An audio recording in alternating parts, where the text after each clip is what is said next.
Nizamabad polytechnic కళాశాలలో విద్యార్థిని మృతి పట్ల సిపి నేతృత్వంలో విచారణ జరిపించాలని నిజామాబాద్ సిపిఐ నాయకులు డిమాండ్ చేశారు. హాస్టల్లో సీసీ కెమెరాలు పనిచేయకపోవడం, విద్యార్థి శవాన్ని తల్లిదండ్రులు వచ్చే వరకు ఆగకుండా ఆసుపత్రికి తరలించడం పట్ల అనుమానం వ్యక్తం చేశారు.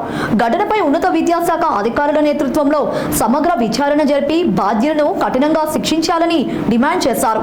విద్యార్థి కుటుంబానికి న్యాయం జరిగే వరకు సిపిఐ బాధిత కుటుంబానికి మద్దతుగా ఉంటుందని తెలిపారు.